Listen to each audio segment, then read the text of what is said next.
Ainsi, du corps même de l'empiricité s'indique l'obligation de remonter ou, comme on voudra, de descendre jusqu'à une analytique de la finitude, où l'être de l'homme pourra fonder en leur positivité toutes les formes qui lui indiquent qu'il n'est pas infini. Et le premier caractère dans cette analytique marquera le mode d'être de l'homme,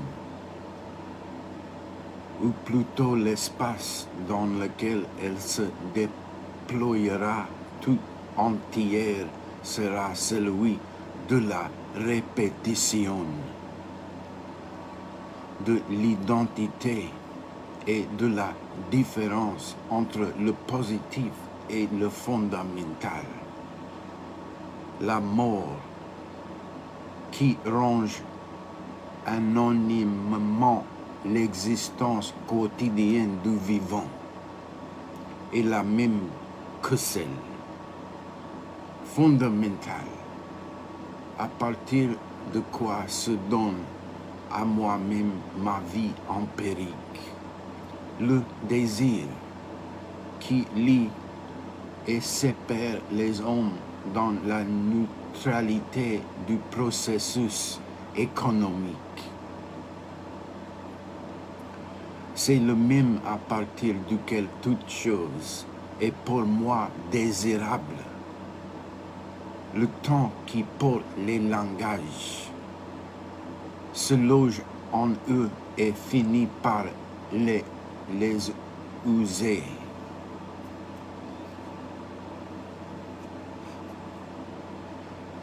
C'est ce temps qui étire mon discours avant même que je l'ai prononcé dans une succession que nul ne peut maîtriser.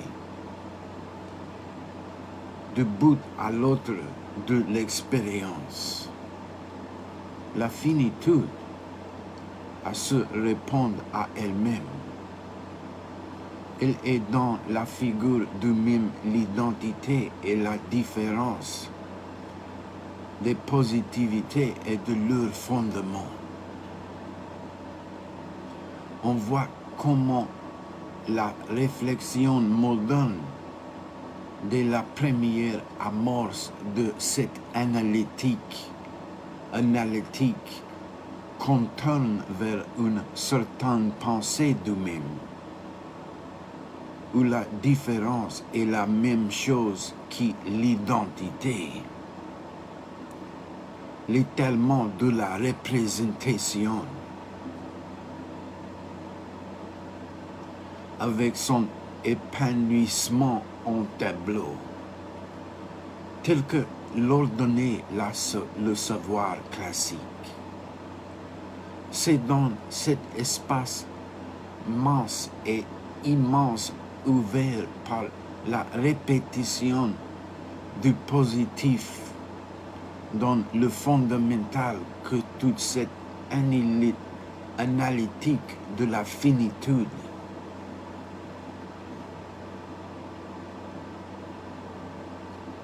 si liée au destin de la pensée moderne va se déployer. C'est là qu'on va voir successivement le transcendantal répéter l'empirique, le cogito répéter l'impensé, le retour de l'origine répéter son recul. C'est là que va s'affirmer à partir d'elle-même une pensée d'eux-mêmes irréductible à la philosophie classique.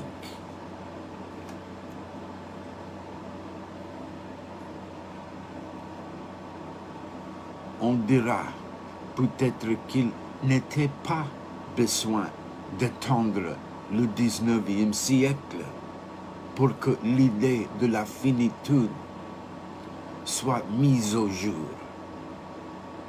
Il est vrai qu'il l'a peut-être seulement déplacé dans l'espace de la pensée, lui faisant jouer un rôle plus complexe, plus ambigu, moins facile à contourner pour la pensée du XVIIe et du XVIIIe siècle.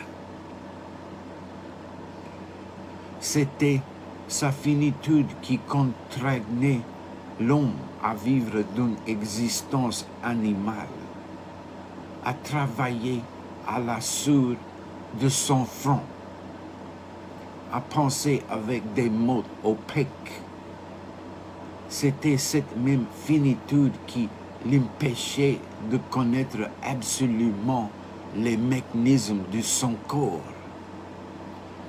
les moyens de satisfaire ses besoins, la méthode pour penser sans le périlleux secours d'un langage tout tramé d'habitude et d'imagination.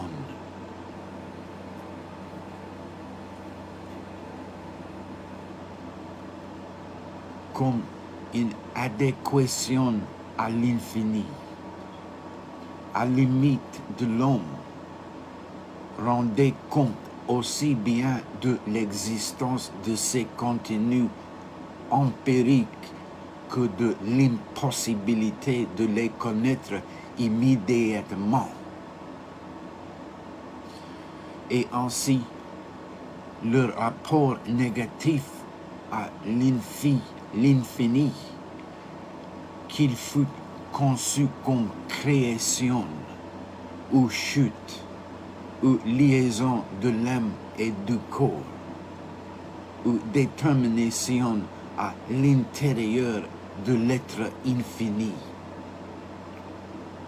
Un point de vue singulier sur la totalité, ou lien de la représentation avec l'impression,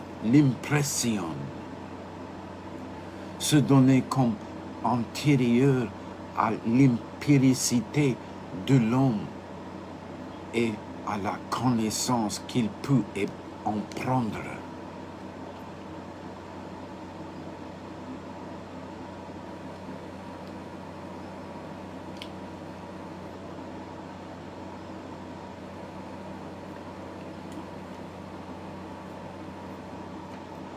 Il fondait d'un seul mouvement, mais sans renvoi réciproque ni circularité, l'existence du corps, des corps, des besoins et des mots, et l'impossibilité de les maîtriser en une connaissance absolue. L'expérience qui se forme au début du XIXe siècle loge la découverte de la finitude, non plus à l'intérieur de la pensée de l'infini, mais au corps même de ces contenus qui sont donnés par un savoir fini, comme les formes concrètes de l'existence finie.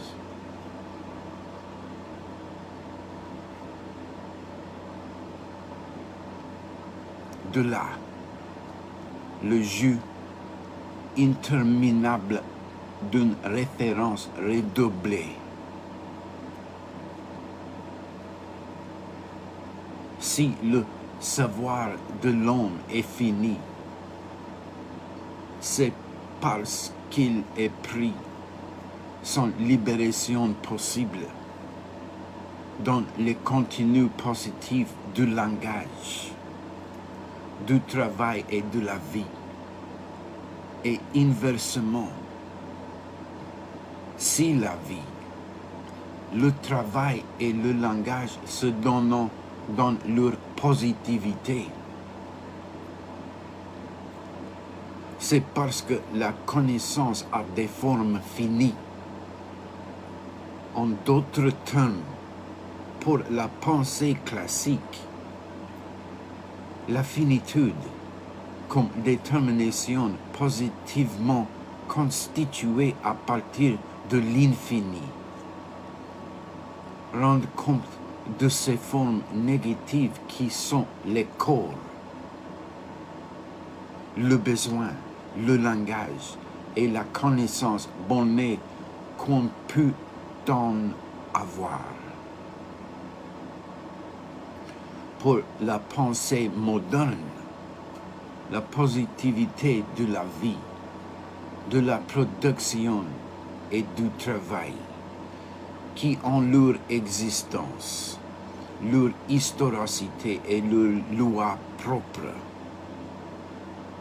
fondent comme leur corrélation négative le caractère borné de la connaissance. Et inversement, les limites de la connaissance fondant positivement la possibilité de savoir. Mais dans une expérience toujours bornée, ce que sont la vie, le travail et le langage. Tant que ces contenus empiriques étaient logés dans l'espace de la représentation, une métaphysique de l'infini était non seulement possible, mais exigée. Il fallait bien, en effet, qu'ils soient les formes manifestes de la finitude humaine, et pourtant qu'ils puissent avoir leur lieu et leur vérité à l'intérieur de la représentation. L'idée de l'infini est celle de sa détermination dans la finitude, permettant l'une à l'autre. Mais lorsque les contenus empiriques feront détachés de la représentation et qu'ils développeront en eux-mêmes le principe de leur existence, alors la métaphysique de l'infini devient inutile. La finitude ne cessa plus de renvoyer à elle-même. De la positivité des contenus aux limitations de la connaissance et de la positivité limitée de celle-ci au savoir borné des contenus. Alors, tout le champ de la pensée occidentale fut inversé. Là où jadis il y avait corrélation entre une métaphysique de la représentation et de l'infini et une analyse des êtres vivants, des désirs de l'homme et des mots de sa langue, on voit se constituer une analytique de la finitude et de l'existence humaine, et en opposition avec elle, mais en une opposition corrélative, une perpétuelle tentation de constituer une métaphysique de la vie, du travail et du langage. Mais ce ne sont jamais que des tentations, aussitôt contestées et combinées de l'intérieur, car il ne peut s'agir que des métaphysiques mesurées par les finitudes humaines, métaphysique d'une vie convergeant vers l'homme même si elle n'y s'y arrête pas.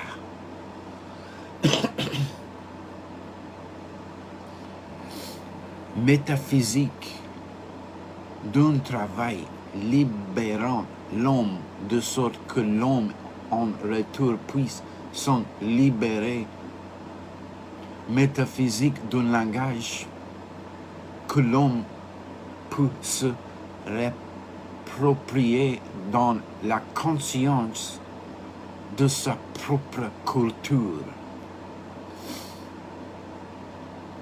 de sorte que la pensée moderne se contestera dans sa propre avancée métaphysique et montrera que les réflexions sur la vie, le travail et le langage, dans la mesure où elles valent comme analytique de la finitude, manifestant à la fin de la métaphysique. La philosophie de la vie dénonce la métaphysique comme voile de l'illusion.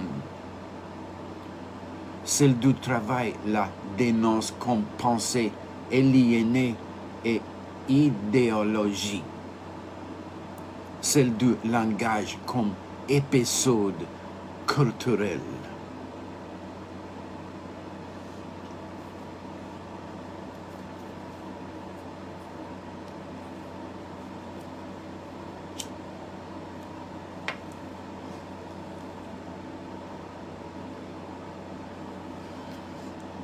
Mais la fin de la métaphysique n'est que la face négative d'un événement beaucoup plus complexe qui s'est produit dans la pensée occidentale. Cet événement, c'est l'apparition de l'homme. Il ne faudrait pas croire, cependant, qu'il a surgi soudain dans notre horizon, en imposant d'une manière irruptive et absolument déroutante pour notre réflexion. Le fait brutal de son corps, de son labeur, de son langage. Ce n'est pas la misère positive de l'homme qui a réduit violemment la métaphysique, sans doute. Au niveau des apparences, la modernité commence lorsque l'être humain se met à exister à l'intérieur de son organisme, dans la coquille de sa tête, dans l'armature de ses membres et parmi toute la nervure de sa physiologie. Lorsqu'il se met à exister au cours d'un travail dont le principe le domine et le produit lui échappe. Lorsqu'il loge sa pensée dans les plis d'un langage tellement plus vieux que lui qu'il n'en peut maîtriser les significations ranimées pourtant par l'insistance de sa parole.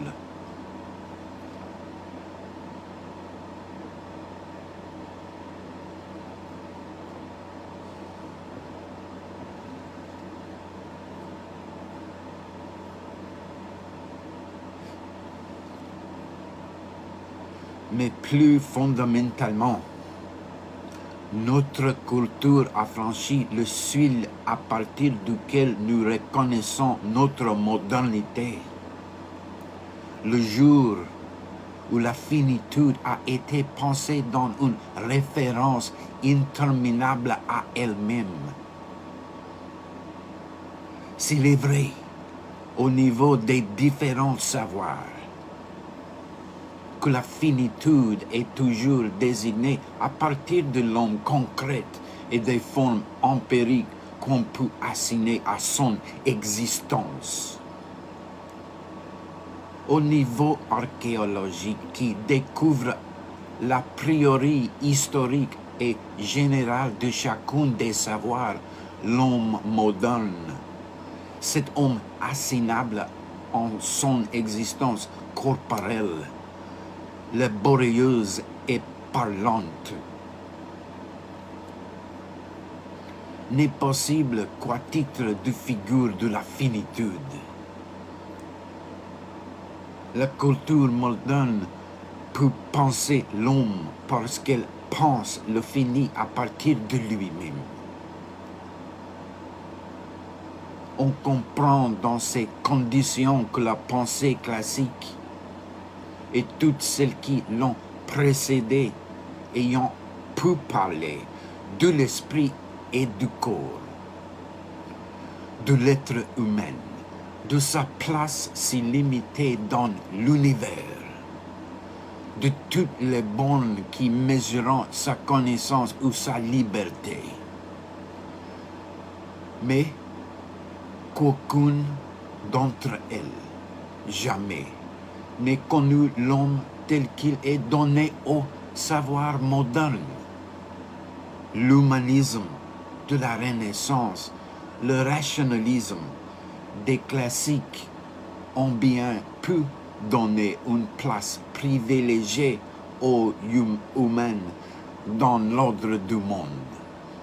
Ils n'ont pu penser l'homme.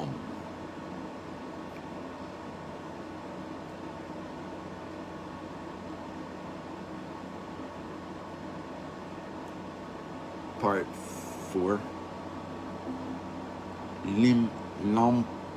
Part 4. L'empirique et le transcendantal.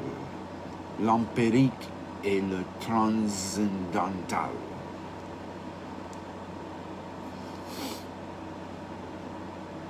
L'homme, dans l'analytique de la finitude, est un étrange doublé empirico-transcendantal.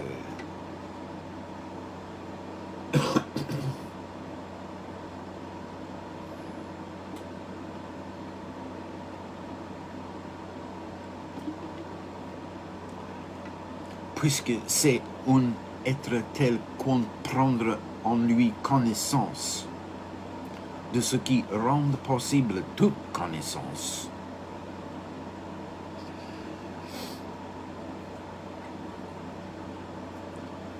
Mais la nature humaine des empiristes ne jouait-elle pas au XVIIIe siècle le même rôle?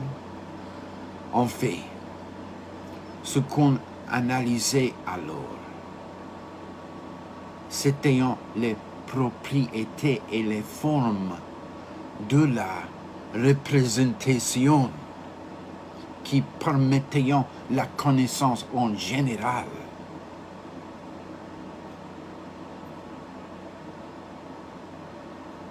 C'est ainsi que Condillac définissait les opérations nécessaires et suffisantes pour que la représentation se déploie en connaissance, réminiscence, conscience de soi, imagination, mémoire, maintenant que le lieu de l'analyse. Ce n'est plus la représentation, mais l'homme en sa finitude. Il s'agit de mettre au jour les conditions de la connaissance à partir des contenus empiriques qui sont donnés en elle peu importe pour le mouvement général de la pensée moderne, où ces contenus se sont trouvés localisés.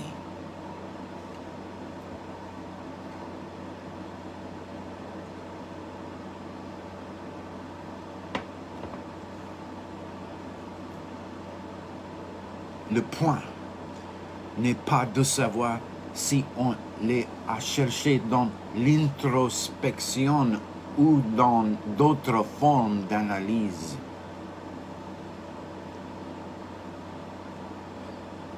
Car le fil de notre modernité n'est pas situé au moment où on voulut appliquer à l'étude de l'homme des méthodes objectives, mais bien le jour où s'est constitué un doublé empirico-transcendantal qu'on appelait l'homme.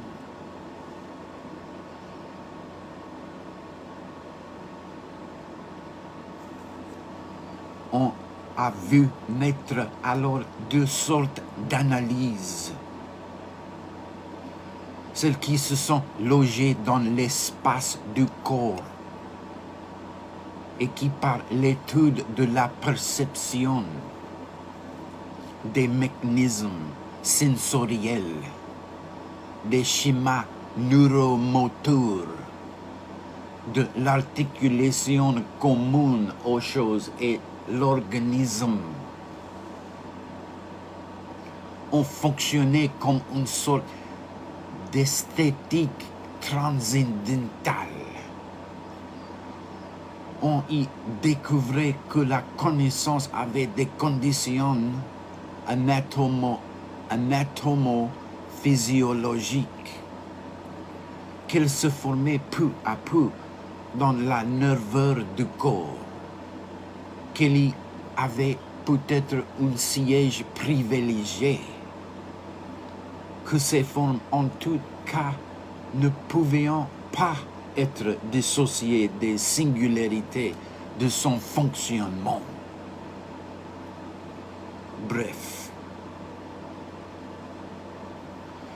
qu'il y avait une nature de la connaissance humaine qui en déterminait les formes et qui pouvait en même temps lui être manifestée dans ses propres contenus empiriques. Il y a eu aussi les analyses qui parlaient toutes des illusions, plus ou moins intimes, plus ou moins difficiles à vaincre de l'humanité. On fonctionnait comme une sorte de dialectique transcendantale. On montrait ainsi que la connaissance avait des conditions historiques, sociales ou économiques, qu'elle se formait à l'intérieur des rapports qui se tissaient entre les hommes et qu'elle n'était pas indépendante de la figure particulière qu'ils pouvaient en prendre ici ou là. Bref, qu'il y avait une histoire de la connaissance humaine qui pouvait à la fois être donnée au savoir empirique et lui prescrire ses formes.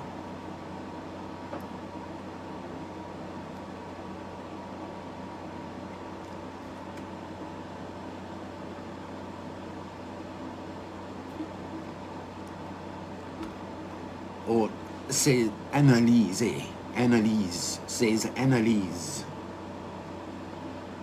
ont ceci de particulier qu'elles n'ont,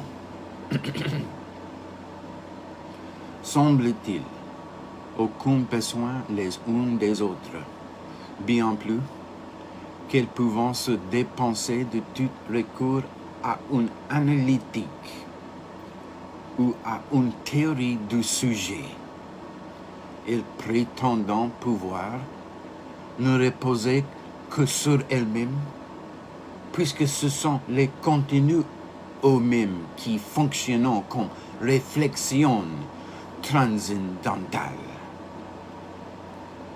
Mais, en fait, la recherche d'une nature ou d'une histoire de la connaissance, dans le mouvement où elle rabat la dimension propre de la critique sur les contenus d'une connaissance empirique,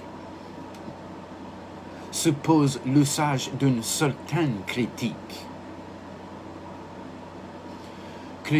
qui n'est pas l'exercice d'une réflexion pure, mais le résultat d'une série de partages plus ou moins obscurs, et d'abord des partages relativement élucidés, même s'ils sont arbitraires. Celui qui distingue la connaissance rudimentaire, imparfaite, mal équilibrée, naissante, de celle qu'on peut dire sinon achevée, du moins constituée, dans ses formes stables et définitives. Ce partage rend possible l'étude des conditions naturelles de la connaissance. Celui qui distingue l'illusion de la vérité, la chimère idéologique de la théorie scientifique, ce partage rend possible l'étude des conditions historiques de la connaissance. Mais il y a un partage plus obscur et plus fondamental. C'est celui de la vérité elle-même. Il doit exister, en effet, une vérité qui est de l'ordre de l'objet, celle qui peu à peu s'esquisse, se forme, s'équilibre et se manifeste à travers le corps, et le rudiment de la perception, celle également qui se dessine à mesure que les illusions se dissipent et que l'histoire s'instaure dans un statut désaliéné. Mais il doit exister aussi une vérité qui est de l'ordre du discours, une vérité qui permette de tenir sur la nature ou l'histoire de la connaissance, un langage qui soit vrai.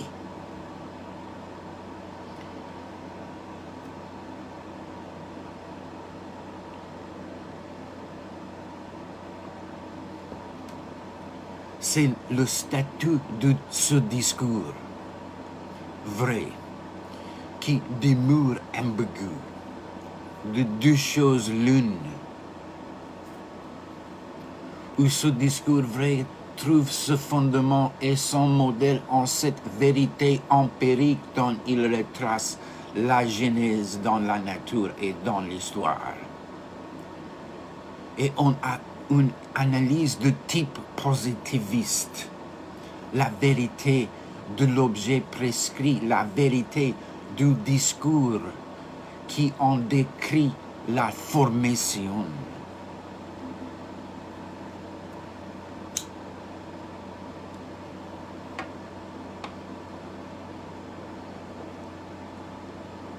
Où le discours vrai anticipe sur cette vérité dont il définit la nature et l'histoire. Il l'esquisse à l'avance et la fomente de loin. Et alors, on a un discours de type eschatologique. La vérité du discours philosophique constitue la vérité en formation. À dire vrai, il s'agit la moins d'une alternative que de l'oscillation inhérente à toute analyse qui fait valoir l'empirique au niveau du transcendantal. Comte et Marx sont bien témoins de ce fait que l'eschatologie, comme vérité objective à venir du discours selon, et le positivisme, comme vérité du discours définie à partir de celle de l'objet, sont archéologiquement indissociables.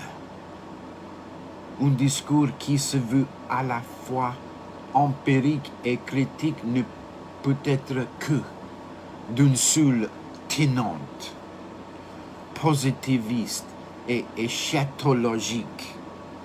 L'homme y apparaît comme une vérité à la fois réduite et promise. La naïveté pré-critique y règne sans partage.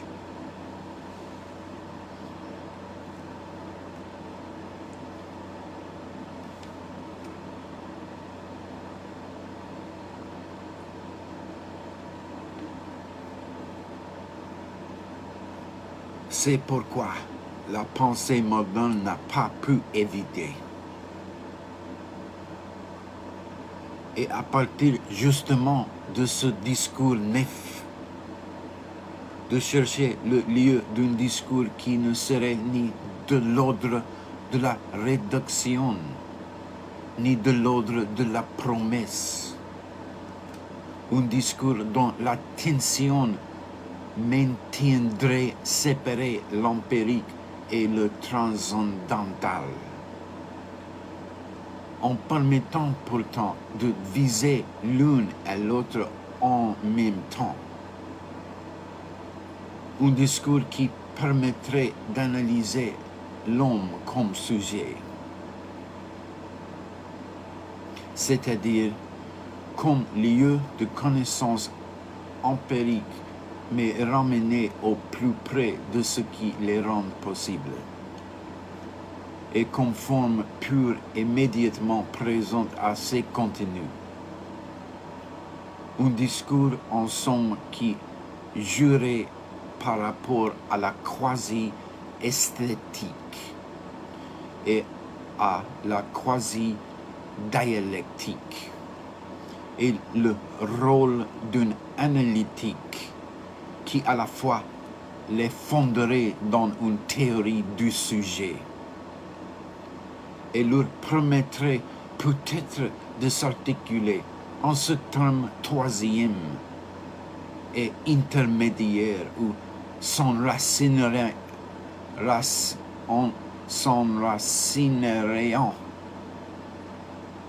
à la fois l'expérience du corps et celle de la culture.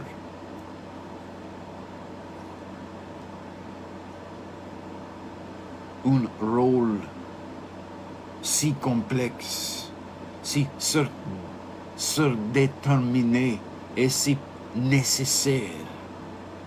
Il a été tenu dans la pensée moderne par l'analyse du vécu. Le vécu, en effet, est à la fois l'espace où tous les contenus empiriques sont donnés à l'expérience. Il est aussi la forme originaire qui les rend en général possibles et désigne leur enracinement premier.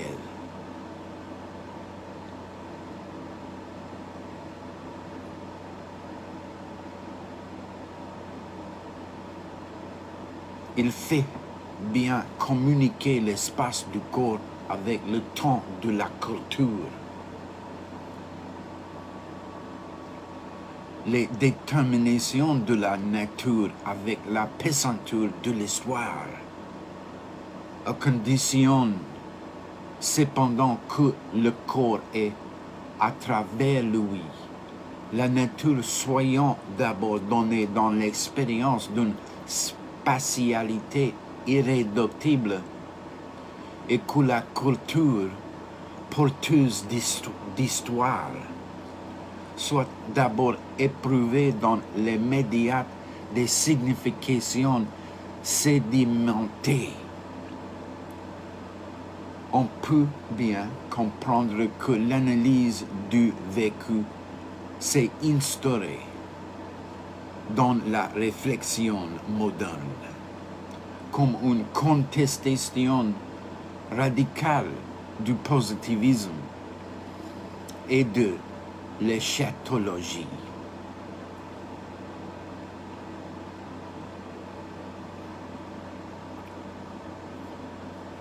qu'elle a essayé de restaurer la dimension oubliée du transcendantal.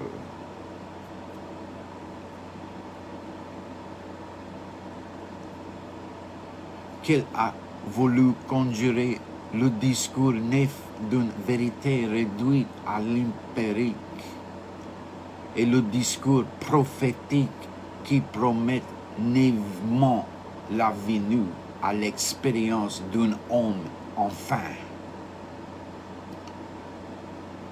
Il n'en reste pas moins que l'analyse du vécu est un discours de nature mixte.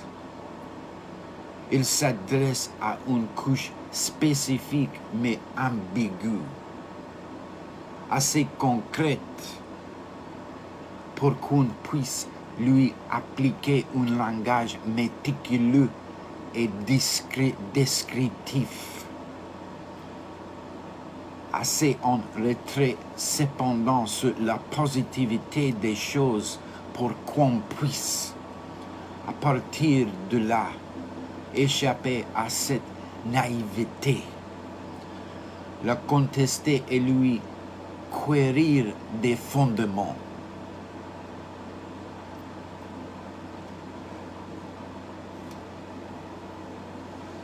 Elle cherche à articuler l'objectivité possible d'une connaissance de la nature sur l'expérience originaire qui s'esquisse à travers le corps et à articuler l'histoire possible d'une culture sur les passures sémantiques qui à la fois se cachent et se montrent dans l'expérience vécue. Elle ne fait donc que remplir avec plus soin les exigences étives qui avaient été posées lorsqu'on avait voulu en l'homme. Faire valoir l'empirique pour le transcendantal.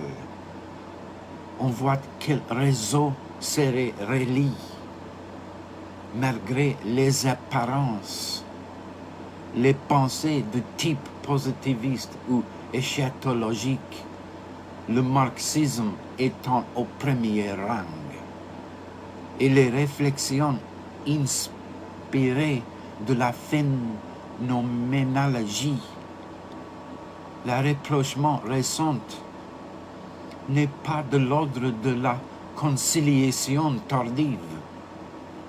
Au niveau des configurations archéologiques, elles étaient nécessaires les unes et les autres et les unes aux autres. De la constitution du postulat anthropologique, c'est-à-dire dès le moment où l'homme est apparu comme doublet empirico-transcendantal. La vraie contestation du positivisme et de l'éschatologie n'est donc pas dans un retour au vécu, qui, à vrai dire, les confirme plutôt en les enracinant. Mais si elle pouvait s'exercer, ce serait à partir d'une question qui sans doute semble aberrante, tant elle est en discordance avec ce qui a rendu historiquement possible toute notre pensée.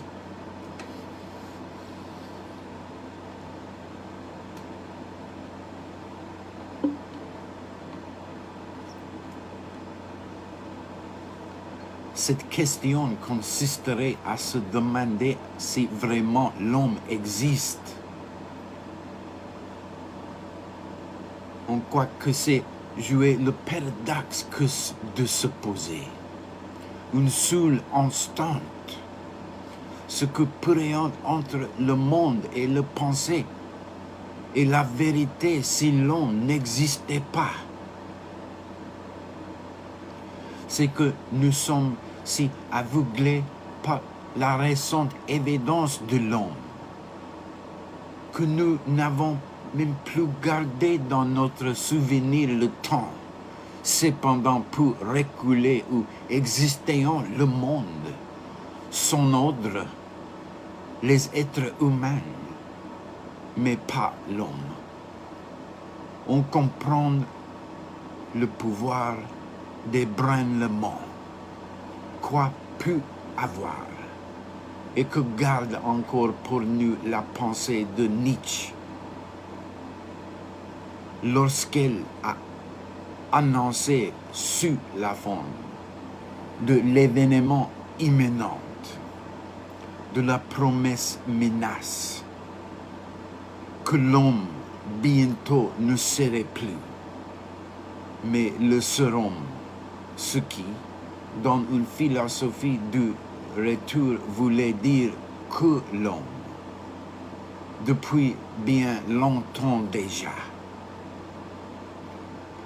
avait disparu et ne cessait de disparaître, et que notre pensée moderne de l'homme, notre sollicitude pour lui, notre humanisme dormant sérénement sur sa grande inexistence,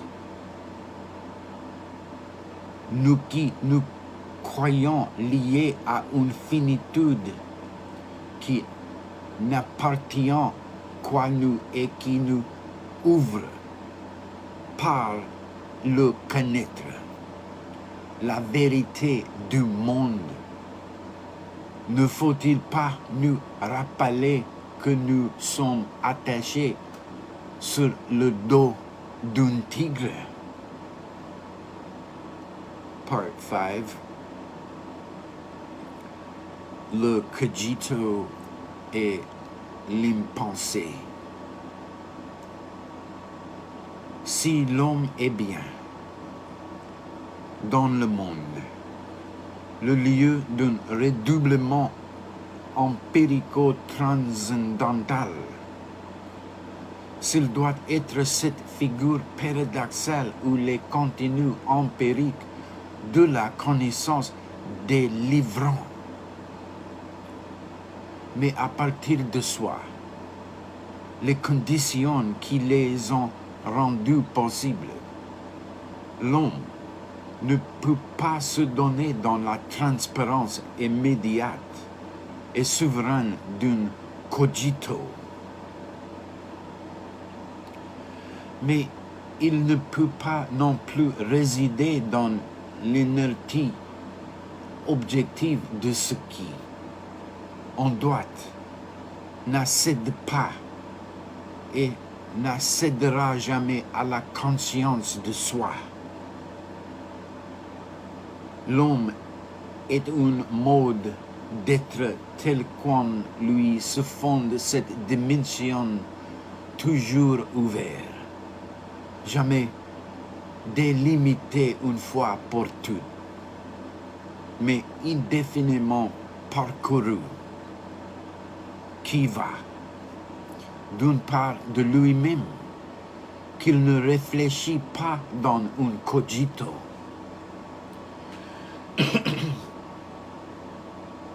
à l'acte de penser par quoi il la ressaisit,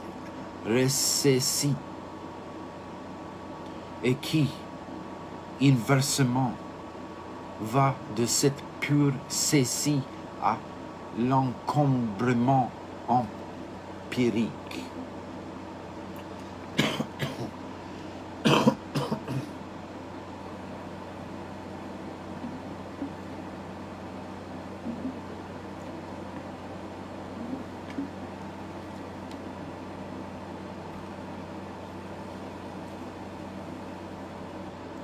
Va de cette pure saisie à l'encombrement empirique, à la montée désordonnée des contenus, au surplomb des expériences qui échappent à elles-mêmes, à toute l'horizon silencieux de ce qui se donne dans l'étendue sablonneuse de la non-pensée. Parce qu'il est doublé empirico-transcendantal, l'homme est aussi le lieu de la méconnaissance. De cette méconnaissance qui expose toujours sa pensée à être débordée sans son être propre et qui lui permet en même temps de se rappeler à partir de ce qui lui échappe. C'est la raison pour laquelle la réflexion transcendantale, sous sa forme moderne, ne trouve pas le point de sa nécessité, comme chez Kant, dans l'existence d'une science de la nature, à laquelle s'opposant le combat perpétuel et l'incertitude des philosophes, mais dans l'existence muette, prête pourtant à parler et comme toute traversée secrètement d'un discours virtuel, de ce nom connu à partir duquel l'homme est sans cesse appelé à la connaissance de soi. La question n'est plus comment peut-il se faire que l'expérience de la nature donne lieu à des jugements nécessaires, mais comment peut-il se faire que l'homme pense ce qu'il ne pense pas, habite ce qui lui échappe, sous le mode d'une occupation muette, anime, d'une sorte de mouvement figé. Cette figure de lui-même, qui se présente à lui sous la forme d'une extériorité têtue. Comment l'homme peut-il être cette vie dans le réseau, dans les pulsations, dans la force enfouie débordant indéfiniment l'expérience qui lui en est immédiatement donnée? Comment peut-il être ce travail dont les exigences et les lois s'imposant à lui comme une rigueur étrangère? Comment peut-il être le sujet d'un langage qui, depuis des millénaires, s'est formé sans lui, dont le système lui échappe, dans le sens d'ordre d'un sommet presque invincible dans les modes qu'il fait? Un instant scintillé par son discours et à l'intérieur duquel il est, d'entrée de jeu, contraint de loger sa parole et sa pensée, comme si elle ne faisait rien de plus que animer quelque temps un segment sur cette trame de possibilités innombrables. Quadruple déplacement par rapport à la question kantienne, puisqu'il s'agit non plus de la vérité mais de l'être, non plus de la nature mais de l'homme, non plus de la possibilité d'une connaissance, mais de celle d'une méconnaissance première, non plus de caractère non fondé des théories philosophiques en face de la science, mais de la reprise en une conscience philosophique claire de tout ce domaine d'expérience non fondée où l'homme se reconnaît pas. À partir de ce déplacement de la question transcendantale, le pensée contemporaine ne pouvait éviter de ramener le thème du cogito. N'était-ce pas aussi à partir de l'erreur, de l'illusion, du rêve et de la folie, de toutes les expériences de la pensée non fondées que Descartes découvrait l'impossibilité qu'elles ne soient pas pensées, si bien que la pensée du mal pensé, du non-vrai, du chimérique, du purement imaginaire apparaissait comme lieu de possibilité de toutes ces expériences et premières évidences irrécusables. Mais le cogito moderne est aussi différent de celui de Descartes. Que notre réflexion transcendantale est éloignée de l'analyse kantienne. C'est qu'il s'agissait pour Descartes de mettre au jour la pensée comme forme la plus générale de toutes ces pensées que sont l'erreur ou l'illusion, de manière à en conjurer le péril, quitte à les retrouver à la fin de sa démarche, à les expliquer et à donner alors la méthode pour s'en prévenir. Dans le cogito moderne, il s'agit au contraire de laisser valoir selon sa plus grande dimension la distance qui à la fois sépare et relie la pensée présente à soi. Et ce qui, de la pensée, sont racines de la non-pensée.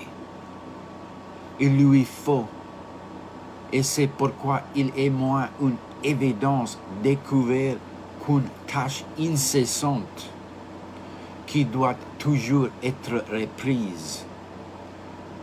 Parcourir, redoubler et réactiver sous une forme explicite l'articulation de la pensée sur ce qui en elle, autour d'elle, au-dessus d'elle, n'est pas pensé, mais ne lui est pas pour autant étranger, selon une irréductible, une infranchissable extériorité.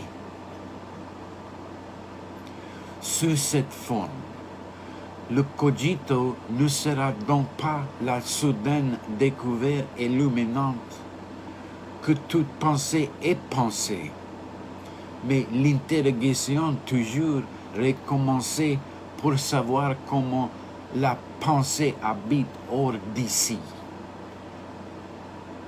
et pourtant au plus proche d'elle-même. Comment elle peut être sous les espèces de non-pensantes? Il ne ramène pas toute l'être des choses à la pensée sans ramifier l'être de la pensée jusque dans la nervure inerte de ce qui ne pense pas. Ce double mouvement propre au cogito moderne explique pourquoi le « je pense » n'y conduit pas à l'évidence de « je suis ».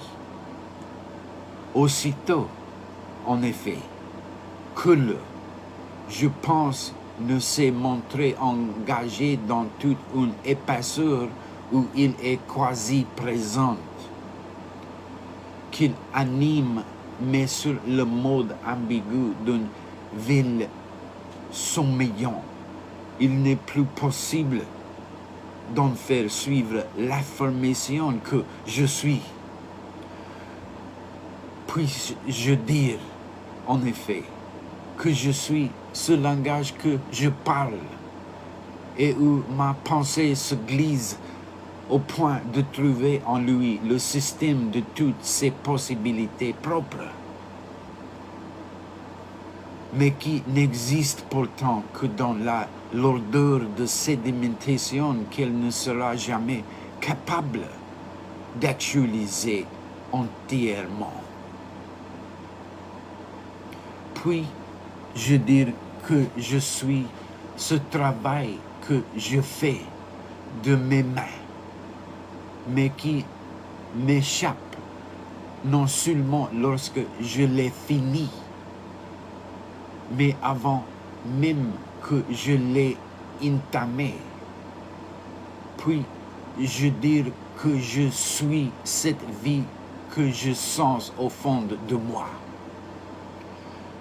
mais qui m'enveloppe à la fois par le temps formidable qu'elle pousse avec soi et qui me juge un instant sur sa crête, mais aussi par le temps imminent qui me prescrit ma mort. Je peux dire aussi bien, je suis et que je ne suis pas tout cela. Le cogito ne conduit pas à une affirmation d'être, mais il ouvre justement sur toute une série d'interrogations où il est question de l'être. Que faut-il que je sois? Moi qui pense et qui suis ma pensée, pour que je sois ce que je ne pense pas, pour que ma pensée soit ce que je ne suis pas. Qu'est-ce que donc que cet être qui scintille et pour ainsi dire clignot dans l'ouverture du cogito, mais n'est pas donné souverainement en lui et par lui? Quel est donc le rapport et la difficile appartenance de l'être et de la pensée? Qu'est-ce que l'être de l'homme? Et comment peut-il se faire que cet être, qu'on pourrait si aisément caractériser par le fait qu'il a de la pensée, et que peut-être à lui seul il la détient, a un rapport ineffaçable et fondamental à l'impensé, une forme de réflexion s'instaure, fort éloignée du cartésianisme et de l'analyse kantienne, où il est question pour la première fois de l'être de l'homme dans cette dimension selon laquelle la pensée s'adresse à l'impensé et s'articule sur lui.